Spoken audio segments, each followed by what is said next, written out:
The phone pressed against my ear as my mother's voice sliced through the chaos of the emergency room. "We can't take the twins, Melissa. We've got Elton John tickets with your sister.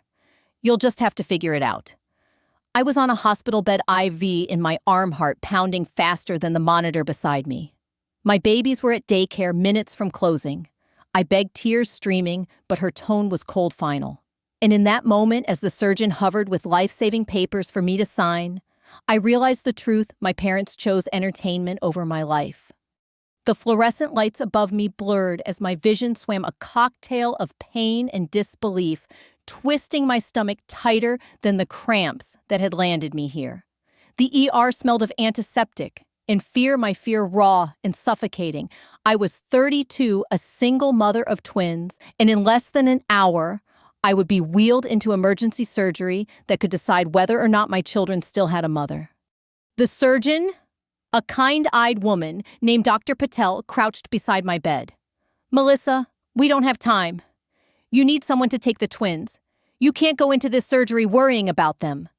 Her words hit harder than the diagnosis. I had already called the daycare. They could only keep my children until 6. It was nearly 5:30.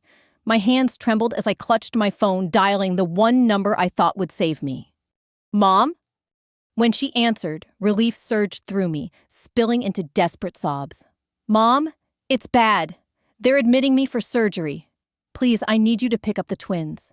Just tonight. Please." I expected maternal concern, the kind of reassurance that a mother gives without thinking. Instead, her sigh crackled through the line, sharp and annoyed. "Melissa, you're always asking for something at the worst possible time. We have plans. Your sister bought us Elton John tickets months ago. We're leaving in half an hour." My breath caught. "What, Mom? This isn't a favor. I could die on this table tonight. I need you."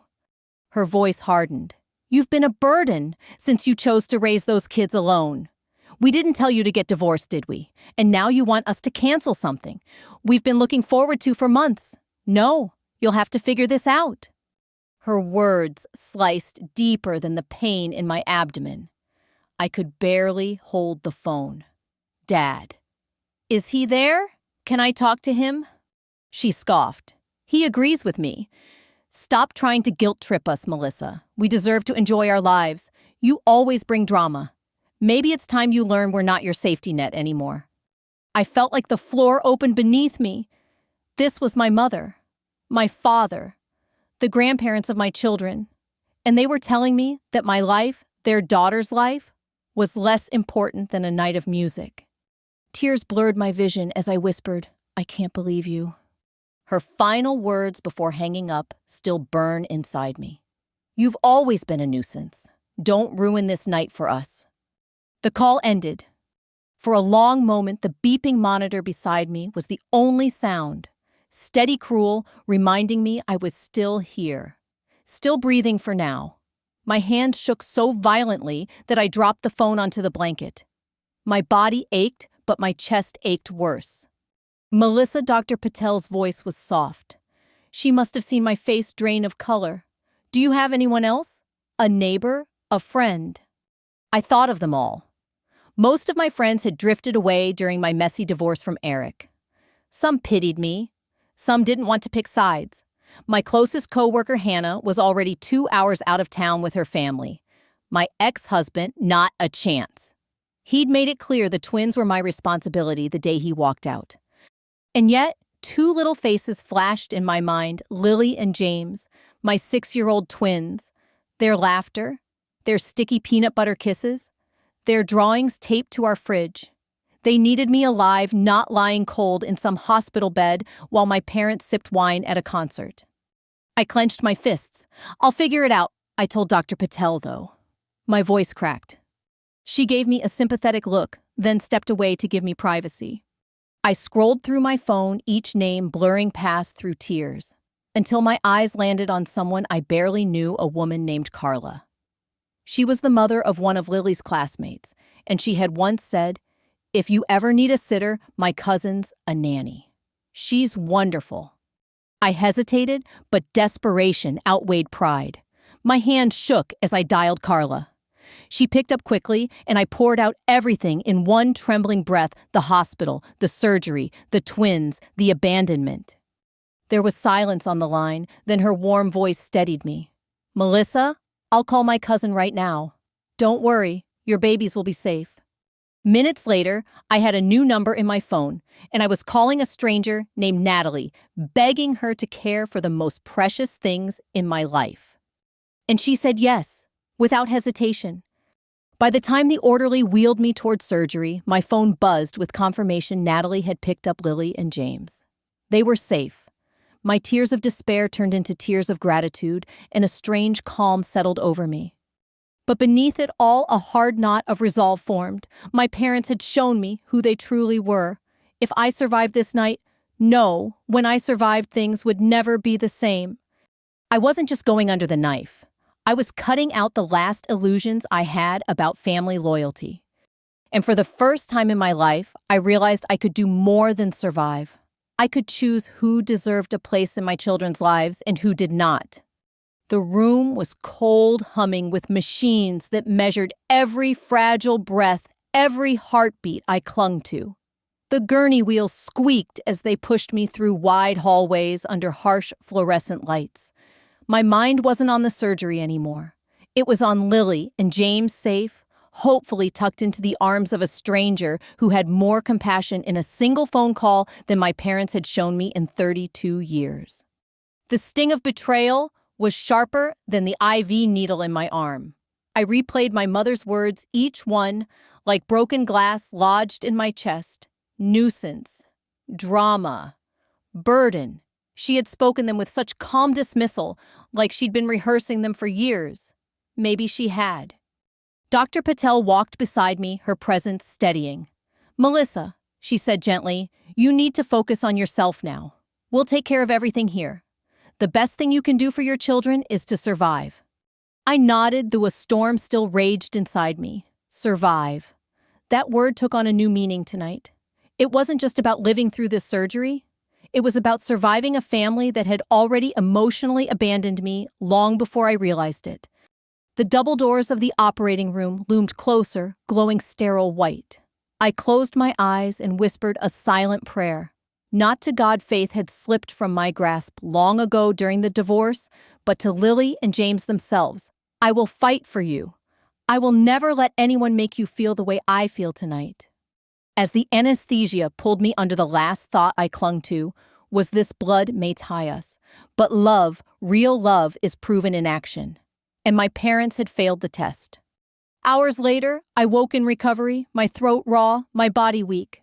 The nurse leaned over me with a kind smile. "You made it through beautifully. The surgery went well." Relief crashed over me, warm and dizzying. My first words were hoarse. "My kids, are they okay?" "They're safe," she assured me. A woman named Natalie dropped by the desk with updates. She said they're asleep and fine. Tears spilled again, but these were different. They were cleansing, washing away fear. I wasn't alone after all. When I was stable enough to move to a room, the hours blurred into beeping monitors, whispered nurse check-ins, and the sterile taste of hospital food. But in that haze, one thing was painfully clear. The people I thought would rush to my side had vanished, and the people I barely knew had carried me through the darkest night of my life. That realization was like a seed planted in my chest, small but powerful. The next morning, Dr. Patel came to check on me. "Melissa, you need a few days of rest before discharge. Do you have support at home?" I laughed bitterly. "Not really, but I'll make it work." She studied me with kind but piercing eyes. "Sometimes, Melissa, it's not about making it work alone. Sometimes it's about choosing better people to surround yourself with. You deserve that." Her words echoed in me. Choosing better people. Later that day, Natalie brought the twins to visit. She was younger than me, maybe late 20s, with warm brown eyes and an aura of calm that filled the room the second she walked in. She held Lily's hand while James clung to her other side. Mommy Lily squealed, rushing to my bedside. I held out my arms, careful not to disturb the IV. They climbed onto the bed, their little bodies pressing against mine, filling the sterile hospital with sunshine. Natalie smiled. They've been angels. I thought it might ease your mind if they saw you. I blinked back tears. Thank you. You didn't have to do all this. She shrugged lightly. Kids shouldn't suffer because adults fail, and you needed help. That's enough for me. Her words were simple, but they struck deep. Because adults fail? Yes. My parents had failed, Eric had failed. But here was someone proving that kindness could come from places you least expected. After they left, I stared at the ceiling, tracing cracks in the plaster with my eyes, and a quiet determination grew inside me. I couldn't keep living like this, waiting for my parents' approval for scraps of love they'd never give. I had to break free from them completely. The thought terrified me. Cutting off my parents. What would people say? Would I be painted as the ungrateful daughter, the selfish one? But then I remembered the sound of my mother's voice dripping with contempt as I begged for my children's safety. And the fear turned into fire. I decided then, when I left this hospital, I wouldn't just walk away from a surgery. I would walk away from the toxic chains of obligation. But resolve is one thing, action is another. That night, as I drifted into uneasy sleep, I heard my mother's words again. You've always been a nuisance, and something unexpected happened. For the first time in my life, instead of crying, I felt anger, real sharp anger. And I knew anger could be fuel. The next chapter of my life would not be about pleading for love. It would be about protecting my children and building a family rooted in something stronger than blood. Love, respect, loyalty. Everything my parents had denied me. The hospital discharged me 3 days later. My body was still tender, every step measured, but my spirit was sharper than it had been in years. Natalie drove me home with Lily and James tucked safely in the back seat, chattering about the fun sleepover they'd had. Do you have someone waiting for you at the house? She asked gently, eyes flicking toward me at a red light. I almost laughed. No one's waiting, but maybe that's better. Her gaze softened. Then at least you know where you stand. That simple statement lingered as we pulled up to my driveway. The house looked the same, but it felt different. It wasn't a home of shared memories with family anymore. It was a battlefield where I'd survived, and now it needed to become something else, a sanctuary, even if I had to build it alone. The kids rushed ahead, their backpacks bouncing. Mommy, can we watch a movie? James asked. Of course, I said, forcing cheer into my voice. Let's get comfy. Natalie helped me carry in the hospital bag. I hesitated at the doorway, suddenly overwhelmed. The silence pressed heavy, reminding me again of the absence. No balloons, no casserole dishes, no welcome home from family. Just me, 2 children, and a kind stranger who had stepped in when blood had turned its back.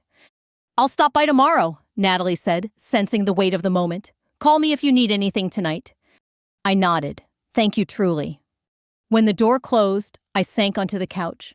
Lily curled beside me, James stretched out on the floor with his toy cars. I watched them play and realized with a clarity that cut straight through me. They deserve better than this cycle. Better than cold grandparents and a mother trying to claw approval from people incapable of love. But old habits die hard. By the next evening, I caved and called my parents. The phone rang twice before my father picked up. Melissa. His tone was clipped as though even my name inconvenienced him. I'm out of the hospital. I thought, maybe. You should focus on your health, he interrupted. And don't drag us into your mess. We told you we can't be responsible for your choices. Dad, they're your grandchildren, my voice cracked. Don't you care about them at all? There was a pause, then a cold sigh. Melissa, you've always exaggerated. We've given enough. Please stop calling for pity. The line went dead. I sat frozen, the words echoing. Stop calling for pity. That was what my cries for help had become in their eyes, begging pathetic noise. Something snapped inside me then. A string I had held onto my entire life, frayed and fragile, finally broke. I felt both devastated and strangely free. The next morning, I gathered Lily and James at the kitchen table. Sweethearts, I said carefully. We're going to do things differently from now on. We're not going to depend on Grandma and Grandpa anymore. We're going to make our own kind of family. James blinked up at me. But don't we need grandparents? I reached across the table, brushing his hair back. What we need is love. And love doesn't always come from the people we expect. Do you understand? They didn't fully, they were too young, but Lily nodded solemnly, as if trying to be brave for me. Over the following weeks, I leaned on small routines to rebuild. Breakfast together, walks to the park, bedtime stories that lingered longer than usual. My body healed slowly, but my heart healed in fragments, piece by piece, every time I heard their laughter echoing through the house. Still at night, when the children slept, shadows of doubt crept in. What if cutting ties was selfish? What if one day my children blamed me for depriving them of grandparents? Natalie became my anchor in those moments. She stopped by with groceries, helped with school pickups, and listened when my thoughts spiraled. One evening, as we folded laundry side by side, I whispered, "Sometimes I wonder if I'm doing the right thing. What if they come back around?" She didn't pause in her folding. "Melissa, people don't change because you suffer for them. They change maybe when they're ready, but you can't keep bleeding out hoping it'll wake them up." Her words struck like lightning. I realized then that waiting for my parents to love me was like waiting for snow in July. Futile and cruel to myself.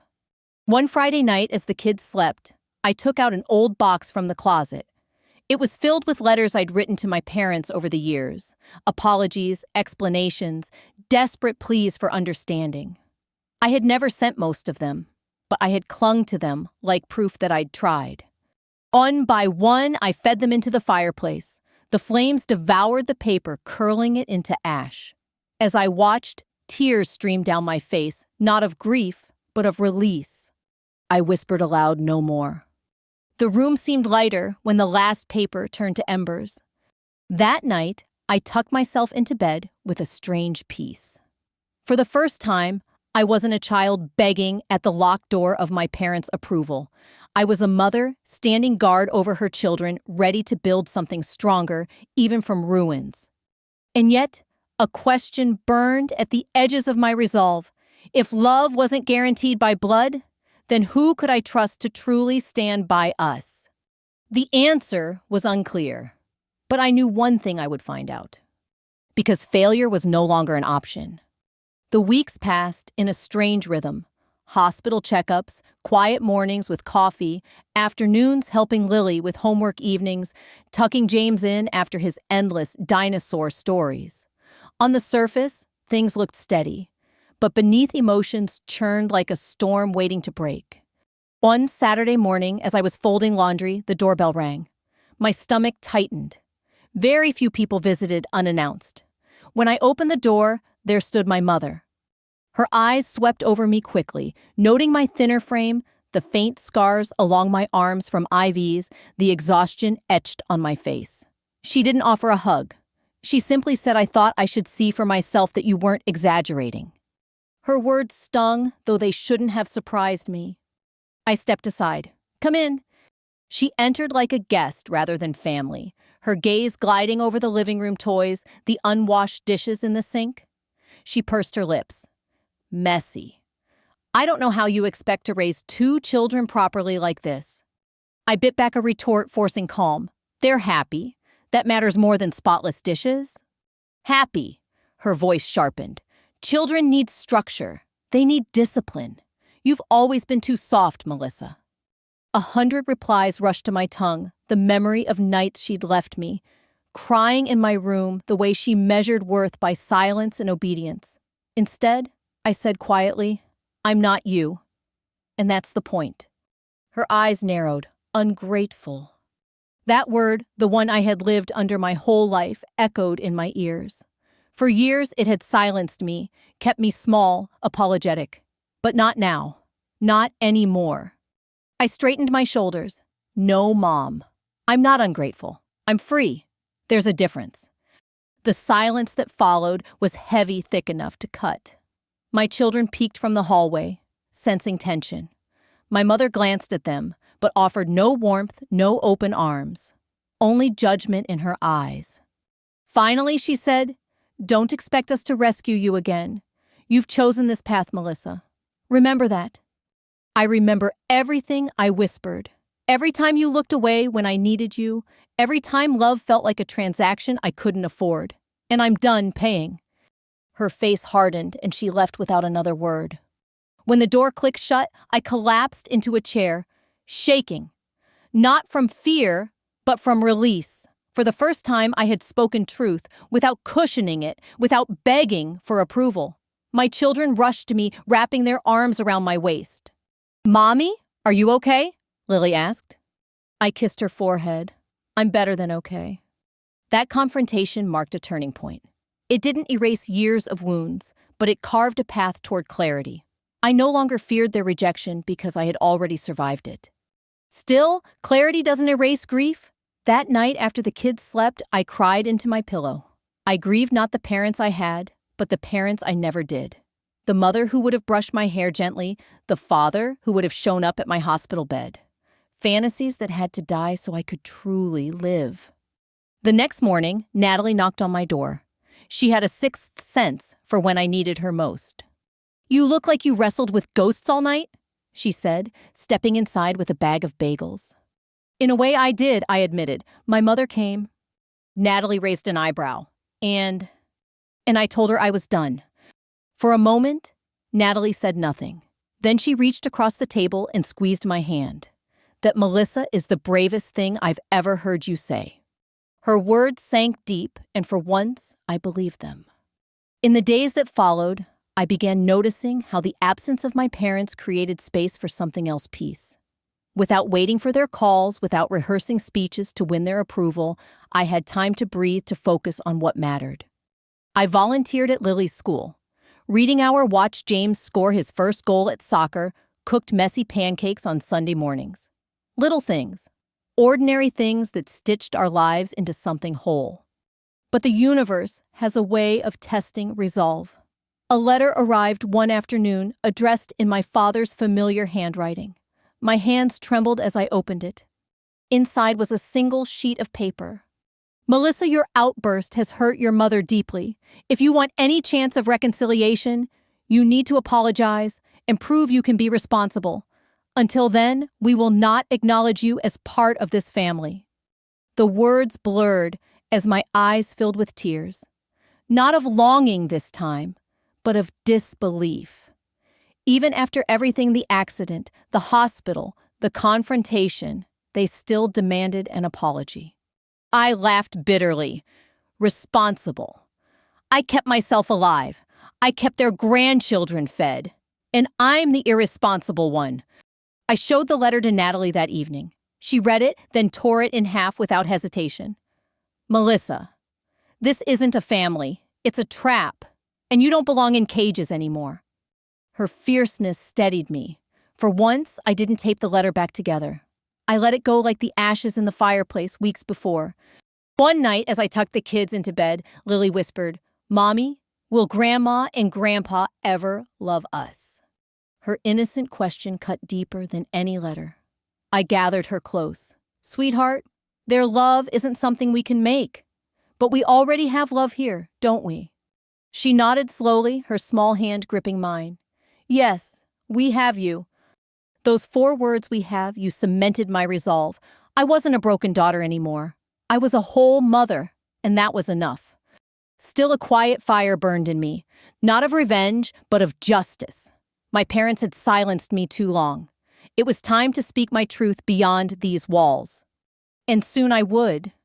It started with a whisper in my mind, a small voice, urging me not to carry this story alone anymore.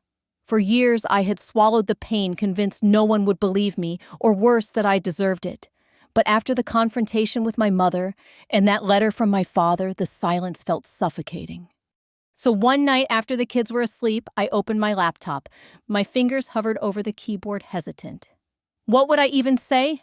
Where would I even begin? I thought of the hospital bed, the machines keeping me alive. I thought of the voicemail that had never come, the absence so loud it almost broke me. I thought of Lily's question. Will Grandma and Grandpa ever love us? And my chest tightened. And then I began to type. At first, the words spilled in jagged bursts. I almost died. My parents never came. But soon the dam broke. Paragraph after paragraph poured out the childhood filled with cold glares instead of warm embraces, the accident that stripped away illusions, the cruel letter demanding an apology. I wrote with trembling hands, tears dripping onto the keys. When I finally leaned back exhausted, I had written 5,000 words, my truth raw and unfiltered. The next morning, Natalie came by and I showed her the draft. She read silently, her face tight with emotion. When she finished, she looked at me with tears in her eyes. Melissa, this isn't just your story. This is survival. This could help people who've been through the same kind of cruelty. Her words lodged deep inside me. But what if they see it? I asked, my voice shaking. What if they retaliate? What if I'm too much? Natalie leaned forward. You've been told you're too much your whole life. But maybe too much is exactly what someone else needs to hear right now. Don't let them steal your voice again. That evening, with her encouragement, I posted my story on a support forum for adult children of narcissistic parents. I didn't use my real name, just Survivor Rising. I expected silence, maybe a handful of strangers scrolling past. But within hours, replies flooded in. I felt this in my bones. Thank you for putting into words what I couldn't. You're not alone. The screen glowed with connection I had never known, each message a thread stitching my wounds together. My chest felt lighter, my breathing deeper. For the first time, silence was broken, not with rejection, but with understanding. Days turned into weeks, and my post kept spreading. People messaged privately, sharing their own stories of being abandoned, dismissed, erased. One woman wrote, "Reading your words gave me courage to cut ties with my abusive father. Thank you." That single message made every fear worth it. But not everyone celebrated. One afternoon, my phone buzzed with an unfamiliar number. Against my better judgment, I answered. It was my father. His voice was sharp, cold. You think you're brave airing family matters to strangers? You're humiliating us. My stomach dropped, but I forced calm. The only humiliation here is what you chose not to do when I needed you most. You're delusional, he snapped. We raised you. We gave you everything. I closed my eyes, inhaling slowly. No, you gave me fear. You gave me silence. But you never gave me love. And now, I'm done pretending. There was a pause, a stunned silence on his end. For once, I wasn't the trembling child begging for scraps of affection. I was a woman standing tall. You'll regret this, he finally muttered. Maybe I said softly, but I'll never regret telling the truth. And then I hung up. My hands shook, but not with fear, with adrenaline. I had faced the man who had loomed over me my entire life, and I hadn't flinched. That night, I sat by the window with a cup of tea watching the moon rise. The kids slept peacefully upstairs, their soft breaths filling the quiet house. I thought about legacy, the one I had been given and the one I was building. The legacy I inherited was silence, control, manipulation. The legacy I was building was truth, resilience, freedom. A few weeks later, a journalist from an online magazine reached out. She had seen my post and wanted to interview me anonymously for a series on family estrangement. At first, the idea terrified me. What if this pushed my parents into retaliation? What if the world thought I was exaggerating? But then I remembered that hospital bed, the machines beeping steadily as I fought to survive alone. I remembered Lily's little voice asking if her grandparents could love her. And I remembered Natalie's fierce words, "Don't let them steal your voice again." So I agreed. The interview was raw, emotional. I spoke about the accident, the silence, the confrontation. The journalist asked gently, "What do you want readers to take from your story?" I thought long and hard before answering. That you're not crazy for wanting love, that you're not weak for walking away, and that sometimes the family you build is far stronger than the one you were born into. When the article was published, it spread further than I imagined. Messages poured in again, people sharing their own scars, people thanking me for showing them they weren't alone. For the first time, my story wasn't just pain, it was purpose. Of course my parents found out. My brother texted me angrily, calling me selfish, a liar, dramatic. But his words didn't pierce the way they once would have. Because by then, I knew the truth. Selfishness was saving myself, not sacrificing myself for their comfort. One evening, as I tucked James into bed, he whispered, "Mommy, you're strong." The simplicity of his words cracked me open. Strong. Not broken. Not too much. Strong. I kissed his forehead and whispered back, "Because of you, sweetheart. Because of you and your sister." And in that moment, I realized I wasn't just breaking the silence. I was breaking the cycle. Hope doesn't arrive with fireworks or trumpets. It comes in small, quiet moments, the kind you almost overlook until you realize how different they feel from the darkness before. For me, hope arrived one Saturday morning in the form of laughter. James and Lily were building a blanket fort in the living room, arguing playfully over who got the roof blanket and who had to crawl inside first. Sunlight streamed through the curtains, catching dust motes that floated like golden confetti. I leaned against the doorway, watching them with a softness in my chest I hadn't felt in years. It hit me then, their joy, their safety, their innocence was the life I had fought to preserve. Not long ago, I would have been too numb to notice. I'd have been buried in grief, my mind replaying abandonment on an endless loop. But now, there was space. Space to breathe. Space to savor. Later that week, I signed up for a writing group at the local library. It terrified me to step into a room of strangers' notebook clutched in sweaty hands. But when it was my turn to read my voice steady, despite the tremble in my chest, something extraordinary happened. The group clapped. A few even wiped away tears. "You have a gift," one woman said. "Your words, they make people feel seen." Her comment lingered in me like a candle's glow. For so long, I had believed my story was shameful, something to hide. But maybe it could be the bridge that connected me to others.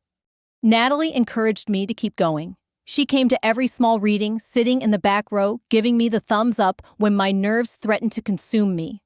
Her presence was a steady reminder, not all family betrays you. Some family is chosen.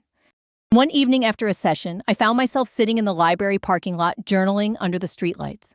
I wrote, "Pain doesn't vanish, but it doesn't have to define the future either." The truth of that sentence sank in. Around the same time, Lily had a school project where she had to create a family tree. She came to me frustrated. "Mom, what do I do if I don't want to put Grandma and Grandpa on it?" My heart clenched. "Sweetheart, your family tree doesn't have to look like anyone else's. You can put the people who love you, the ones who show up." Her face lit up. "So, Auntie Natalie can be there?" I smiled. "Of course. She's part of our family." When Lily turned in her project, her teacher sent me an email. She wrote Lily, explained her family tree with such confidence. She said, "Family isn't just who you're born with, it's who makes you feel safe." Reading those words, tears blurred my vision. She truly understood what had taken me decades to learn. That was hope too, watching my children grow free from the chains I had carried. Yet rebuilding hope wasn't just about healing with the kids, it was also about healing with myself. For years, mirrors had been my enemy. Every time I caught my reflection, I saw failure, unworthiness, shame. But one morning, I paused in front of the bathroom mirror. My hair was messy, dark circles under my eyes. Yet for the first time, I whispered, "You're still here. You made it." It felt awkward, silly even. But repeating it daily slowly rewrote something deep inside me. Therapy helped too. I started seeing a counselor named Dr. Evans who specialized in trauma. She guided me through exercises that unearthed old wounds, but also gave me tools to ground myself when panic struck. She said something I'll never forget. "Melissa, healing isn't about erasing the past. It's about learning to carry it without it crushing you." Her words became my mantra. As months passed, my health improved. My body grew stronger, and the faint scars from the accident became less a mark of tragedy and more a reminder I survived what tried to break me. One evening after putting the kids to bed, I sat outside with Natalie sipping tea under the stars. "You've changed," she said softly. "In a good way?" I asked with a half smile. "The best way. You used to be afraid of your own shadow. Now, you glow. It's like you've decided you're worth loving." I swallowed hard. For the first time, I think I believe that. She squeezed my hand, and in that gesture, I felt the truth settle. Hope was no longer a distant dream. It was here in my laughter with my children, in the courage to share my story, in the quiet acceptance of my own reflection. I wasn't just rebuilding, I was rising. And though the past still lingered like an old scar, the future stretched wide open, filled with possibility, with light, with hope I could finally claim as mine. The morning of my first official book launch dawned crisp and golden, as if the world itself had decided to celebrate. The event was modest, just a cozy community bookstore with strings of fairy lights twinkling across the ceiling, but to me, it felt like stepping onto a stage I'd been walking toward my whole life. James and Lily fussed over the display table, arranging copies of my book with more enthusiasm than any clerk ever could. Natalie hovered nearby, taking photos, her smile so wide it made my chest ache with gratitude. I stood back for a moment, just watching my children chatter with excitement, watching Natalie beam with pride, watching strangers begin to filter in and pick up the book that bore my name. There was a time not so long ago when I believed I would never stand in the light again. That betrayal had written the last chapter of my story, but here I was writing my own beginning instead. When the reading began, my voice wavered only slightly at first. I opened to the chapter that described the accident the night everything shattered. The silence in the room was heavy but not suffocating. People leaned forward, listening with soft eyes. And when I read the final lines about survival, about choosing to live instead of just exist, the room erupted in applause. A woman in the front row whispered, "Thank you. I needed that." Later, as I signed books, a man approached me with tears in his eyes. "My daughter's going through something similar," he said. "Your story will give her hope." In that moment, I realized the pain that once threatened to consume me had become something else entirely. A bridge, a gift, proof that even the deepest wounds could bloom into something beautiful. After the event, the four of us, me, Natalie, James, and Lily, went out for ice cream. We sat on a park bench, sticky fingers and laughter, mixing with the glow of streetlights. For once, there was no shadow hanging over me, no whisper of shame or fear, only joy, only peace. Mom Lily said between bites, "Does this mean we're famous now?" I laughed. Not exactly. But it does mean our story matters, and that's even better. James leaned against my arm. "I'm glad you didn't give up." I pressed a kiss to his hair, my throat tight. "Me too, sweetheart. Me too." The truth is, beginnings don't come with grand fanfare. They arrive in the smallest of choices to stand back up after falling, to speak after years of silence, to believe you're worthy of love, even when others tried to convince you otherwise. This was my new beginning. Not perfect, not free of scars, but real, authentic, mine. As we walked home under the stars, I felt the weight of my journey settle behind me like a closed book. Ahead lay blank pages waiting, and for the first time, I wasn't afraid to write them. Because I knew this, no matter how much betrayal tried to break me, love, the kind you choose, the kind you build, the kind that grows, even in the cracks of brokenness, would always have the final word. To you listening right now, maybe carrying your own hidden pain, maybe wondering if the weight will ever lift, let this be a reminder you are stronger than the hurt. Your story is not finished. And even if the beginning feels far away, it's waiting for you, ready to unfold. If this story touched you, I invite you to share it, to leave your thoughts, or to subscribe, so you can join me for more journeys of resilience, justice, and hope. Because sometimes hearing another's story is the spark that helps us begin our own. Thank you for walking this path with me.